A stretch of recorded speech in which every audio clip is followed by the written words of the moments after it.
Hi, and welcome to SCW here on YouTube.com. Thank you for choosing the channel and choosing the video. Please subscribe right now. Leave any comments in the comment section. Please like and share the video as well. Bringing something back to the channel today, which I know quite a few of you have been asking for quite a while now. It is SCW Interviews making its return here on the channel. And of course, I'm going to put this out on podcast form as well. So if you're listening, thank you for checking out SCW. Hope you're enjoying the show and hope you're enjoying the content. Today, I've got a great guest with me from Jonesy Chats Wrestling. You may remember him from quite a bit of content here on SCW. It is the one and only George Jones. George, welcome back to the channel. How are you doing? Yeah, I'm great, thank you. Thank you for having me on the channel, Steve. It's great to be back here. Really looking forward to coming on and discussing wrestling as always. Absolutely, indeed. And of course, for those that are probably familiar with your face before, you've done quite a bit of work on the channel previously. Of course, we did This Week in Wrestling, which was a nice series that we did last year. It was also on podcast form, so people can go and check out some of the old episodes of that. You've done some great interviews with the likes of LEP Wrestling. You talked to Josh Hayes as well, not too long ago as well on the channel. So you've done quite a bit with us here on SCW. So very grateful for all the stuff you've done over the years. But today, we're actually going to be talking about your channel, because you've gone out and branched out. Jonesy Chats Wrestling is born, it's alive, it's with us on youtube.com. People can go and check it out right now. Preferably stick around for this video and content first though, while we do the interview, but I'll put the details in the description. But tell everybody about Jonesy Chats Wrestling. Thank you, Steve, for that excellent introduction. Yeah, so Jonesy Chats Wrestling, what it is, every single week we cover Monday Night Raw, we cover SmackDown, we also cover the pay-per-views, WWE pay-per-views mainly, with WWE channel basically. Stuff we cover, so with Raw's covered by myself alongside Josh Hayes. Josh Hayes, for anybody that doesn't know, he's a former commentator on Fight TV, so he's done pay-per-views and stuff in wrestling. He's formerly trained by Lance Storm, and his recent work with people such as MVP, Matt Riddle, Alberto Del Rio, and people such as Abyss. He's done a lot of work, people like that. He's got a history in wrestling. And it's a really interesting concept of hearing somebody that's been in the business, that's been trained in the business, cover Raw every single week alongside me, obviously, as a fan. And we just generally cover stuff like that. Obviously, SmackDown is done with yourself, Steve. You come on, which is great. It's great to get your opinion of the show and stuff. And then with the pay-per-views, me personally, I've started betting on WWE, which is probably a stupid thing to say. I do a lot of analysis when we go into the pay-per-view previews. I look at the histories, I look at the head-to-heads, and generally we predict where stuff's going to go. And I really recommend everybody check the channel out that wants to get an in-depth discussion into what's going on in WWE the week, particularly stuff that is great and stuff that's not so good. And there's a lot of talk about what we think is going to happen as well. There's a lot of previews and stuff like that. Yeah, it's a fantastic content always. And like you say there, particularly, I won't mention about myself, but I'm also very grateful that you have me on for the SmackDown channels and SmackDown shows. Of course, the latest one I think came out just obviously a couple of days ago on the Sunday. But also you and Josh, like you say, that the great dynamic of the fan base, someone that's been following the product for so many years, along with someone that's been inside the business. It's a great dynamic back and forth between you two. Always thoroughly enjoy listening to you two as you go through and digress and discuss the shows. And like you say, there's such a lot of you look into a lot of what's happened previously with a lot of the win-loss records, and you look at the history of everything going on to judge how things are going to be going forward. And I think it's a great way that you present your product. I think it's always good and fascinating listeners too. So I recommend people do go and check it out. But I mean, to then talk about that onto you there, like you say, you've been talking and following those shows and pay-per-views and stuff. You as a fan, you've been a fan for many, many years. So when did you start as a fan in wrestling? Started following the product back in kind of 91. I was 6 years old. My first memory of the product, I went to a friend's house. The friend was called Joe Sudsbury, Jack Sudsbury. I'll give him a name shout. And they had like VHS videos, just going back to video players, and they had SummerSlam 88 on tape. I'd never seen anything like it. And I just watched it. I remember watching the Demolition versus the Hart Foundation tag team match. And I was just overwhelmed. I was amazed by these men that are larger than life, like literally sort of taking the law into their hands just in fraud. Another memory of that show was we had obviously the outlaw Ron Bass. He was meant to have a match with Brutus the Bar Beefcake, and before the show in the build-up, he actually got like a razor and like sliced in his throat. So it was pretty gory for a 6-year-old. I was like, oh my god, how can somebody do this? And it was just when I looked into it, I just couldn't believe sort of how thrilling it was. And when I looked at my watch, sort of 2 hours later or 2.5 hours later, I just couldn't believe how quick the time flew, basically. Yeah, of course. I mean, well, SummerSlam 88, it's one of the first SummerSlams, if I'm not mistaken there, and it's certainly a lot of history and groundbreaking moments. So like you say, the Foundation Demolition, definitely they've had some great tag teams throughout SummerSlam history. What kept you watching? Because obviously you watched it on VHS, and obviously back at that time, obviously things were a few years later on. What sort of made you think, right, okay, did you look out for like a WrestleMania or another SummerSlam, or was there like, oh, I found like, you know, primetime wrestling on weekly TV and you followed it that way? What was the thing that got you to go back in following this? I think kind of what seemed to happen, obviously in '91, it seemed to be a bit of a buzz period. I remember we obviously had the whole Hasbro figures where we had like sort of these figures that were replicas of the wrestlers. I remember that there was somebody went to America and they brought back the Legion of Doom figures. I thought, God, not only have we got these wrestlers that are larger than life, we've got these toys. These toys look fantastic. I can create my own battles and stuff like that. And I just think I just really kind of got into it. I really started I found it as a great escapism.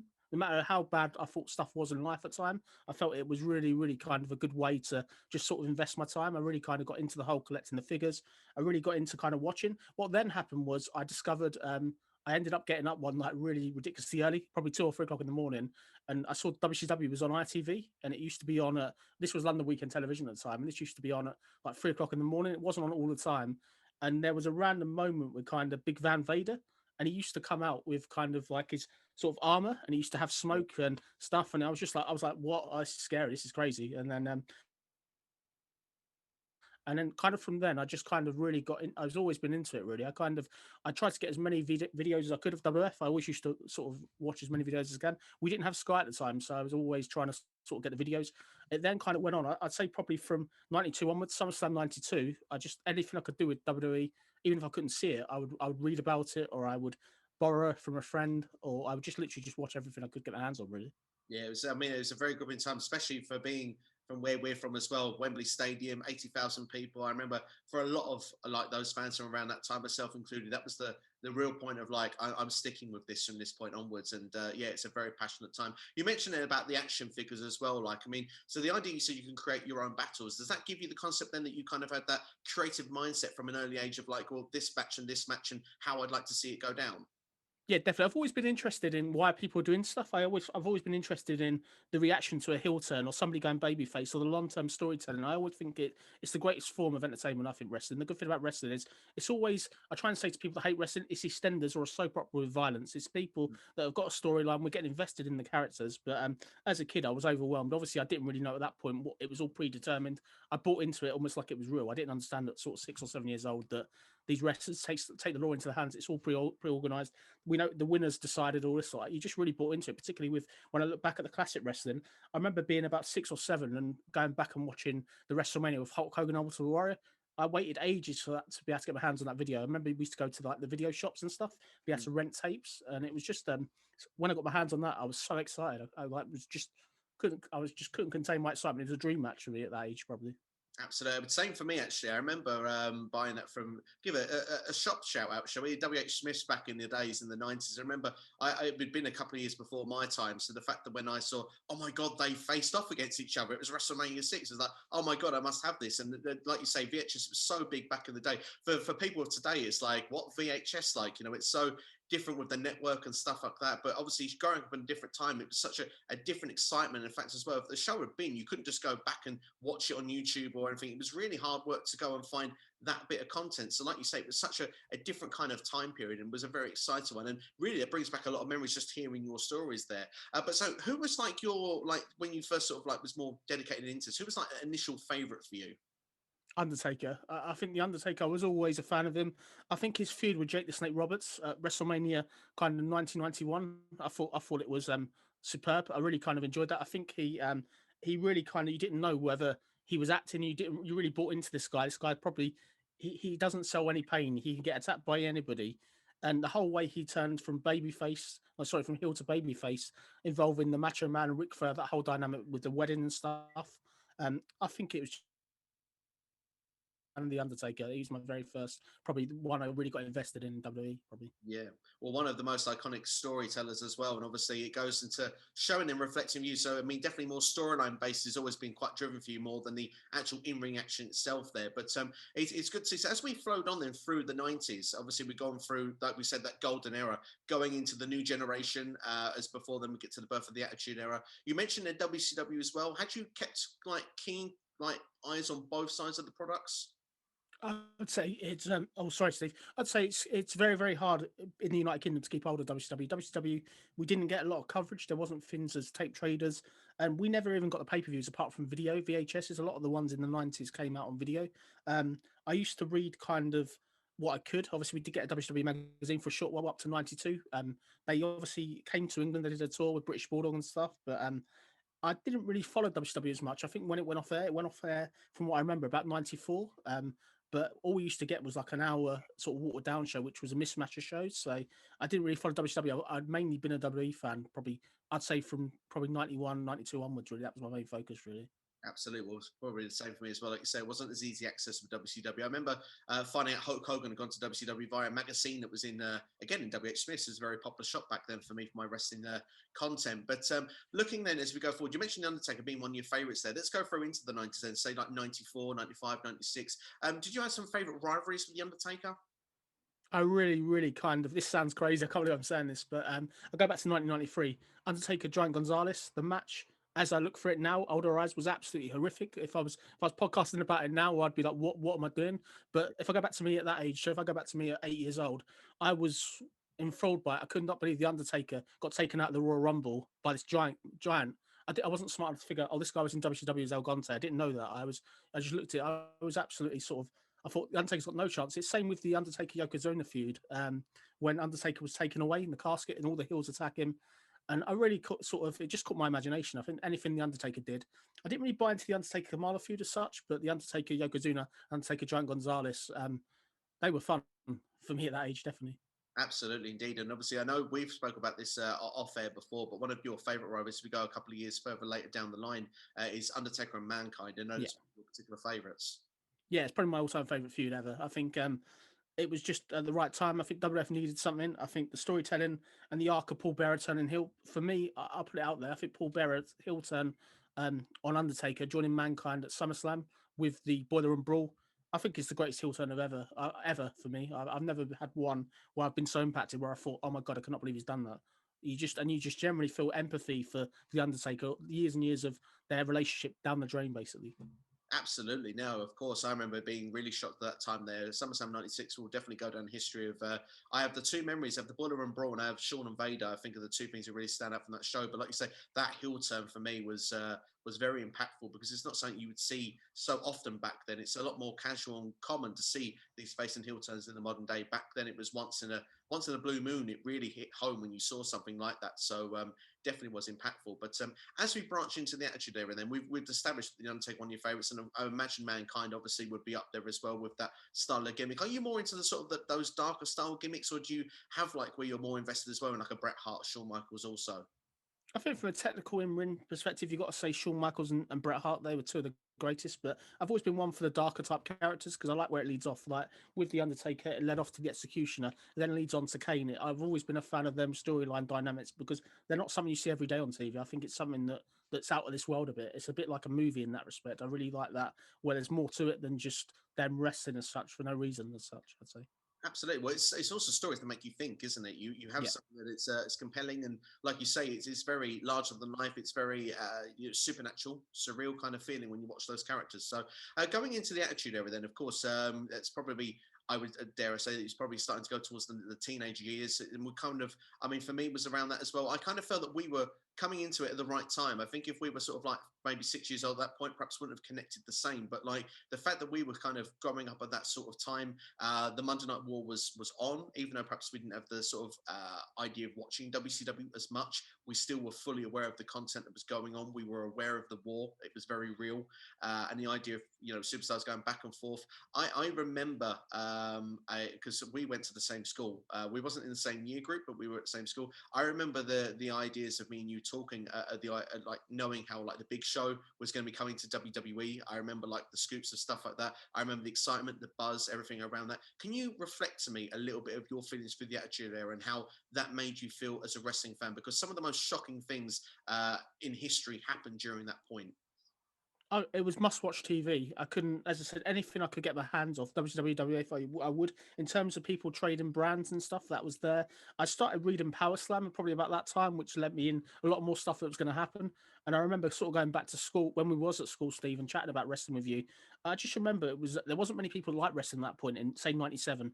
We got to the Attitude Era and onwards, everybody liked it. Everybody all of a sudden was wrestling fans. It's just amazing the change of the business and to witness that boom. How everybody wrestling went from being that's childish, nobody likes that, to everybody sort of being a fan all of a sudden. Which I think credit to WWE. I think WWE was obviously struggling at that time, close to being out of business reportedly.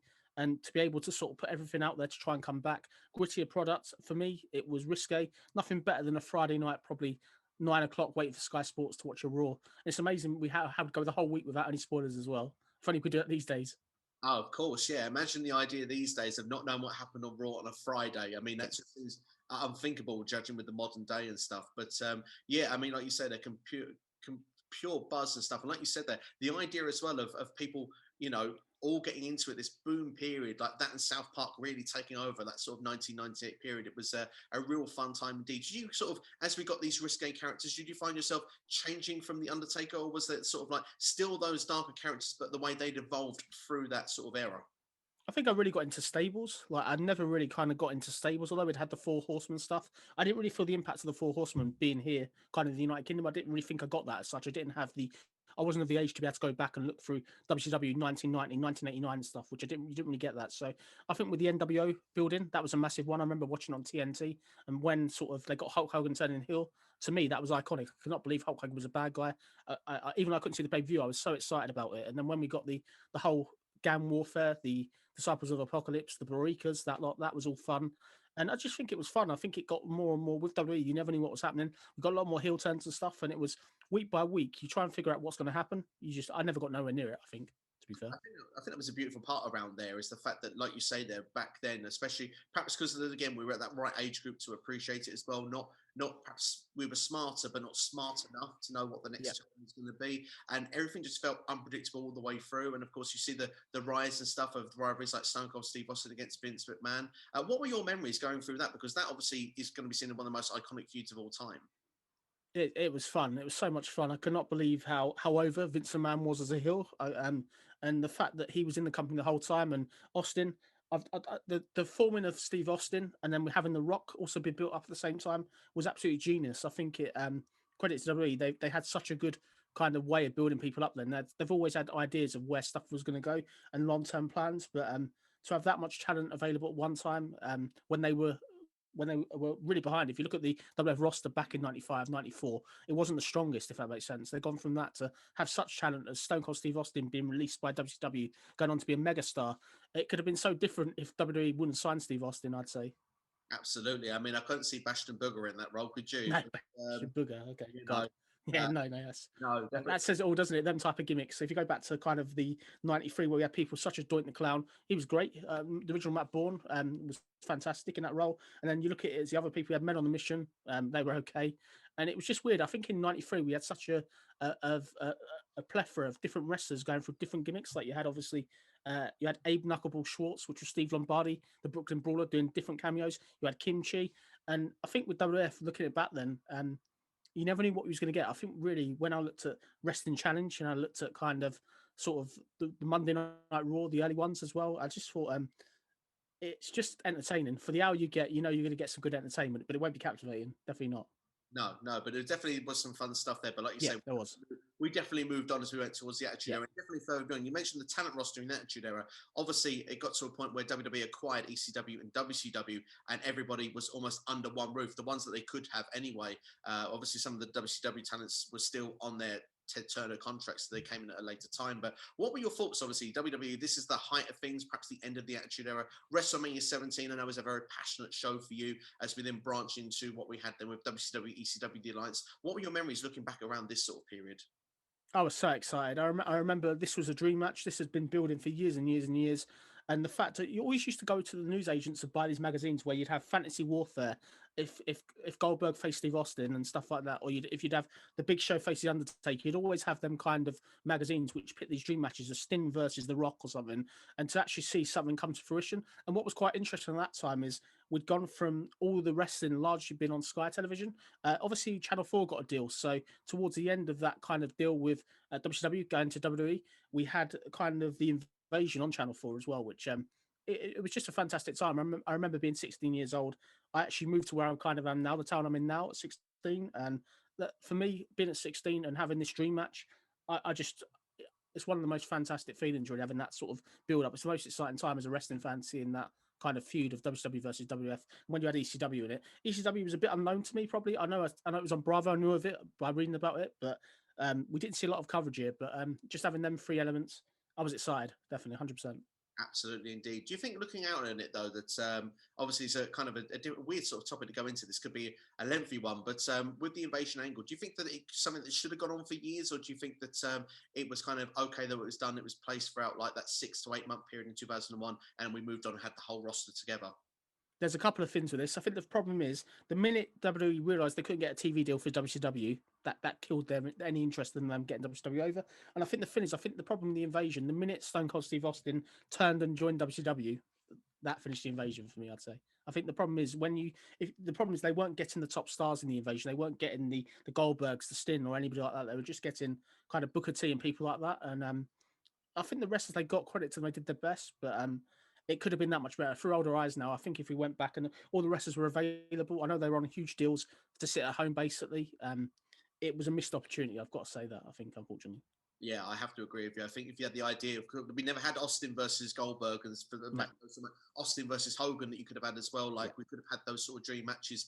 Sadly, never come together. But definitely, as a fun topic, maybe we could revisit another time. But as we went through to the noughties, I mean, was there a period where you thought to yourself like that you've always would stick with wrestling, or was there a period that maybe you thought yourself that maybe you came away from the product? I would say probably trying to think about it, it's probably 2004 onwards. I didn't really watch a large part of it from 2004 onwards. I really got back into it probably about 2011 again. I think the thing that did it for me was they went towards more of a PG style. Obviously, life becomes life. You start work, you do stuff, and you don't really follow it as much. And I just kind of thought when I look back at the older stuff and I was watching stuff in ring, it's always been fun, but it was not as entertaining for me, sort of probably for that period. So it's part of it kind of put me off a little bit. Probably, unfortunately. I must admit, for me as well, during 2004, that was the real first time that I felt to myself, because we went to like the Raw and SmackDown, those draft shows, and they were fine for the first couple of years. But I felt in 2004 that quite a number of big names had left. The Rock had gone to Hollywood, Steve Austin had retired, and we were kind of left with some other people that were in there, but we didn't really quite get to the heights that we were before. I remember SmackDown was being run by JBL at the time, which when I look back at it now from a fan perspective, I actually think it's quite fun. But when I looked at it then, I kind of felt, yeah, but Bradshaw was like an opener, like, you know what I mean? It wasn't someone that you would see in the main event, and to see someone move up that way to the card. But it was great seeing the likes of Benoit Guerrero in that position. But I do admit that there was a period where it turned PG, it got a bit softer. Do you feel that, because we've kind of gone with PG since, and obviously your comeback was in 2011, would the comeback then due to be the Summer of Punk? Was that the thing that kind of captivated you again, or was it something completely different? I think kind of I just what happened was I ended up getting kind of my own place before I got married, and we ended up getting an internet connection. And I didn't have internet for many years before that, so I was never really able, because I didn't have Sky fitted. I was never able to follow the product, and I just kind of didn't really sort of. I kind of knew what was going on. I try and check out like every year. I try and watch WrestleMania, but there was never anything that really captivated me. I kind of felt that because they didn't have that competition with WCW, there was nobody there to challenge WWE. I just felt that they kind of got lazy, which I think that kind of put me off. But then when I got the internet fitted back in 2011, I was then able to obviously watch the shows every single week, kind of onwards. Absolutely. Well, I must admit, for myself personally, being where I am in the world, like there was many times I couldn't watch pay-per-views from 2006 to 2011. The first opportunity I got was the Royal Rumble 2011, which at that point then I got really hooked back in, because I was a fan, but I wasn't as hooked as what I was, like you say, for those sort of years in between. I'd watch Raw, I'd watch SmackDown, but like you said, it kind of was that. There was that kind of period where I felt TNA that was growing up. It wasn't the same level, even though you had some great matches and great superstars like AJ Styles, Kurt Angle, Samoa Joe, of course, a number of those that signed to WWE today, of course, especially with Styles and Joe. But you look and say that there wasn't really that competition there. But I mean, with things, I mean, The Rock came back as well for WrestleMania 27. Was there a bit of buzz for that, you as well? Yeah, I was excited. I was always excited about The Rock and any of the old timers coming back that were synonymous with the Attitude Era, 100%. Absolutely, indeed. Well, as we sort of move forward then into sort of like more near towards today times, I mean, we've actually been like recording content together since 2016. So that shows that we've actually been doing some recordings now for around 5 years, believe it or not, which is crazy to think. Wow, that's a long time. When you're having fun, doesn't it? But Yeah. I mean, when you look at the most recent years, then what makes you still connected with the product today to still check it out? Is it the fact it's WWE? Is it other products, or is it the fact that you think WWE in places have stepped up the game, or do you like the idea of that you could critique it and give better ideas of what they could do instead? I think it's the discussion point and the whole community point of it. I think the thing is, there's always people you can talk to about wrestling. It's always something where you know somebody that you can talk to, and everyone's got an opinion, which makes it interesting. What I like about the product at the moment is I think it's interesting to see what they're doing to try and sort of get the ratings up. And I've always got this thing at the back of my mind with AEW now that WWE are under a little bit of pressure. And when they're under pressure, they do their best work. I think whenever they've got their back against the wall, or there's a threat of them losing the ratings, they generally do well. And I think the thing from a podcasting point of view, I think always having an opinion, always thinking what could they do better. I just think it's great to watch a product, enjoy it as a fan, but then obviously see what you say, what you think they could do better. Definitely. Absolutely, indeed. There. And so, what are your favourite parts about what's going on right now? What would you say are the high points of WWE TV right now? Roman Reigns. I think Roman Reigns is the heel turn, one of the greatest heel turns probably in a long time. I think it makes him relevant. He's gone from being a character nobody really cared about to losing to people such as Baron Corbin to now he's the most focal point of the show. I like the whole way of trying to guess who's going to kind of win because I obviously bet on wrestling as well, just as a hobby. I quite like making money out of it. I think it's a good thing if you look and analyze. You can never guess Vince McMahon what he's going to do with a show the day of, but because you can make money out of it, I think it makes it more entertaining. I'd say I still enjoy watching the show for the spectacle. I like seeing the new talent come through as well. I like seeing people go from NXT and then go up to the main roster and just see where they end up. Really, WWE have almost got 2 brands now, 3 brands if you count Raw, SmackDown, and NXT. It's great to see all the different brands and how they all interlink and what stories are being told. Absolutely, indeed. And you're funny. It's good that you mentioned NXT as well, because is there opportunities, for example, now we'll go back to sort of Jonesy Chats Wrestling, that you get the opportunity to talk about NXT? Yeah, we do cover it. Obviously, we will cover generally like if there's a pay per view or a takeover, we'll do predictions. Our main topic is Raw and SmackDown because they are sort of almost like the bread and butter. They're the main ones that I think obviously everyone's kind of got an opinion about, and generally they're the ones where I think are going to lead to the pay per view. But we do cover NXT occasionally on the show. Definitely, if there's some big news. Absolutely, indeed. There, along with Roman Reigns, then who would you say are your favourites right now? Then I think you've got to go for people such as Bianca Belair. The build of her, she's fantastic. From an athletic point of view, she's really, really good. I think also who I'm really kind of enjoying, I'm enjoying Bray Wyatt. I think Bray Wyatt has reinvented himself so many times. The work of Alexa Bliss is different. It makes Raw entertaining. And I think despite the length of the shows, I'm liking the way that they are trying to do different stuff. Generally, Raw and SmackDown are ending now with some sort of cliffhanger, which gives you a good reason to want to watch next week, basically, which is good, which is what I want, really. yeah, absolutely. You can't be a good cliffhanger because it's like with any series, you can watch a drama and it's like it gives you a reason to go, I need to know what happens next. It's great if you're watching on Netflix or somewhere like that because you've got the series, go, well, I can watch the next one. But the idea that you've got to wait a week for something, it's a real buzz and it's a real excitement. You get talking through the week. Like you say, with the podcast, it gives the idea to speculate and stuff like that. So, yeah, I agree with it. I think that's a big part of the product there. And it's some great athletes, in particular ones you mentioned there. Bray Wyatt, obviously, with the Fiend character next to this, certainly fits that even from your starting point, that those characters still grip you the same today, that sort of thing hasn't evolved over time. That's the thing that sort of connects you in, which is really fascinating to know. Just from a casual aspect, really, and just a general wondering, what are your thoughts on other promotions? Do you follow the likes of AEW, Impact Wrestling, or are you more strictly WWE based? I do watch AEW.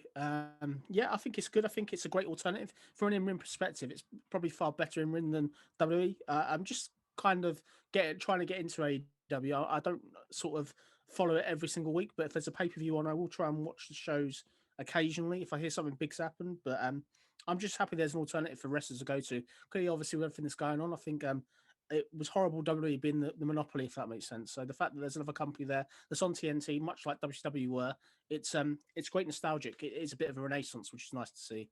Absolutely, indeed. And is there anyone in there that stands out? Or let's even say someone, if they were in AEW, that you could have in WWE. Is there someone from that talent pool that you go, they stand out for me? MJF. I think MJF for me probably one of the greatest promos in wrestling at the moment. The guy's got so much charisma. He plays his character as a heel, so much fun. And I think this guy's talented. I'm amazed that WWE missed out kind of on him. But I think the thing what I like about AEW is they do a great job of building everybody up. Everybody feels important, even people such as Orange Cassidy. They feel important. Absolutely, indeed. I think they do a great job of that as well. It's really fun to see. So, but yeah, I mean, let's go back then, and just so as we go towards the end of the video, there. I mean, of course, it's a great journey to hear from you, going from when you began a fan to how you've got to the modern day, your perspectives and stuff like that. But obviously, coming to the channel, then, you know, like you say, you're reviewing Raw, SmackDown, pay-per-views and stuff like that. Is there anything exciting that we can look out for you coming up? Any sort of exciting things in the pipeline? Maybe appearing on other shows? Yep, I'm hoping to appear on a show soon. I'm going to be appearing on a channel called R for Wrestling, and that one is R rated for wrestling. That one I'll be doing an NXT Takeover preview. That'll be coming quite soon. I'm looking forward to doing a lot more collaborations as well. And just generally, it's good to get out there, good to be on YouTube, and definitely get the subs up. It's great to hear everyone's opinion. I like the comments. I like hearing sort of what people say, and I'm just amazed how big the rest of the community is. It's one of them things where when you're doing a YouTube video every single week, it does give you good reason to watch a product. And I definitely like spending time researching before I go on and do videos and give my opinion. Really. Absolutely, indeed. And no, I couldn't agree with you more. Sorry, let me get the name right of that channel. Sorry, it's Rated R for Wrestling. That's the channel that I'll be coming on to do a video, which I'm quite looking forward to. Absolutely. We'll definitely look forward to checking that out as well. And just before we close things off there, just one topic we mentioned at the start there, like of this video, and just for now, is the internet and wrestling and stuff like that. Because like you say, it's great that we have the ability to discuss with so many different people these ideas in wrestling. But of course, the idea as well that there's a lot more news stories, a lot more news coverage. Do you think that harms today's product, or do you think that it actually enhances it? I think it's good and bad. I think the good is the fact that it gets discussion. They're able to promote matches that are going to happen. I think the bad is there's a lot of spoilers, and I think the thing is the spoilers do kind of water down the product. Even if you do your best to avoid them, it's so easy to find out what's going to happen. I think that people there are sources within WWE that give information out probably, and you look at some of the insiders and stuff, people that are credible. I'm not going to name names, but there are people that they would say stuff and most of the stuff they say kind of happens. They're able to say who the main event of WrestleMania is already, which nobody really knows. It's one of the things where they're able to come out sort of a night after, the week off after Royal Rumble, and they already know what kind of the match is at WrestleMania. It's just nuts to me how that information is leaked out, basically. Absolutely. It does make you wonder. I mean, say like this was like in the Attitude Era and you got the spoilers, would you feel the same about the Attitude Era as the way you do now? And arguably, it is a question I'd like to quickly pose to you is that if the internet wasn't around like it was in the Attitude Era, do you think that we'd be in some sort of bigger boom period than what we perhaps are? Great question. Yeah, I think we would be. I think the thing is stuff like stuff like people winning the Rumble that probably maybe wouldn't have been out. I think it was quite obvious who's going to win the Women's Royal Rumble this year. That was out there, and I just think it's one of them things. I think you do have a choice to read if you read or listen to the stuff. I do admit that, but it's very hard to go in these wrestling forums and stuff and not see spoilers. I think it's a hard thing for WWE. I think they need to do a better job really protecting stuff, protecting information really. Although credit to them, they kept Christian a secret at the Royal Rumble, which was if there had been a crowd there, I think he would have got a massive pop, 100%. Oh, I couldn't agree more. It's such a magical moment seeing him come back there. But no, I think he makes some very valid points there. You mentioned the Royal Rumble, and we'll close off on that as we now are on the road to WrestleMania. You said about Bianca Belair being one of the favourites of yours as well at the moment. Do you think that we've got the right winners for the Rumble, and who do you think they will challenge at WrestleMania? 100% we've got the right winners. Bianca Belair, for me, the money match, everyone wants to see it. It's almost like the Rock and Austin of now. It's Bianca Belair, Sasha Banks. In win, it's going to be great. I'm really looking forward to seeing it. And the building of Bianca Belair was great. The way he did that Royal Rumble match with Rhea Ripley is the final two. It was great. They teased that right to the end. But that's who you're going to get. In terms of the Edge, there's only one person really I think you can challenge. It's got to be Roman Reigns. You've got to do the Battle of the Spears. And with the whole thing with Christian potentially coming back, Jey Uso, it's going to be fun TV. I think the interesting thing is we're actually going into this WrestleMania not knowing who's actually going to win. And instead of having like Roman Reigns versus Kevin Owens again and again, where Roman Reigns is winning, we know all day long that Roman Reigns is winning. There's genuine questions now who's going to win the title, which is it makes it fun. That's the best time to be a wrestling fan when somebody's going to lose the belt or change the titles are going to change. That's what I look for. That's what I crave as a wrestling fan, really. Absolutely. No. So I can completely agree with you 100%. Well, I want to say, George, to say thank you for coming on the channel. It's been great to discuss, get to know a bit about you, like what you've been your favorite things in wrestling, to plug and to learn a bit about your channel as well for people that are watching and for the first time, they're not so aware of what's going on with Jonesy Chats Wrestling. Go and check his channel out now. Go and subscribe on it. Definitely great content weekly there. Like I say, I've been making some appearances as well to talk about SmackDown. I've even filled in on 1 or 2 Raws as well, which has been nice to be involved on. You've got great conversation with yourself and Josh, and it's just always a great listen. It's a great watch, and I highly to everyone in the wrestling community. Let's get George to 50 subscribers now. And in fact, let's get him beyond that. Let's get him to the 3 digits. Let's get him to the 100 before WrestleMania. I think that's where we need to get it, because honestly, the content, it deserves it. Thank you very much. Very nice of you to say. And thank you for having me on your channel, Steve. It's always fun to talk wrestling with you, definitely. Absolutely, indeed. Well, I want to say thank you for coming on, and thank you to everyone that's been watching as well. Just to let you know, you can subscribe to this channel if you haven't already. Word of mouth goes a long way, and of course, likes and comments really help the channels as well. So make sure to leave a comment, leave a like as well, especially if you've enjoyed it as well. It's always great if you do that for us here on SCW. And like I say, go and check out Jonesy Chats Wrestling. You can keep an eye on this channel as well for more content as well. Have you already seen this week's Q&A? If you haven't, go and check out Ask SCW Now. It's available for you to go and watch, answering your questions in the wrestling community. Thank you for watching as always. It's been great to do SCW interviews once again. We'll look to try and do this again with another guest very, very soon. Of course, if there isn't one that wants to, then go and hit us up on Twitter at SCW_Steve. Give us a shout, and then maybe we can try and see if we can organise to get you on the show. But that's all from me anyway. Thank you for watching, and thank you to George as well. We'll see you next time on SCW. Take care. Have yourselves a great day.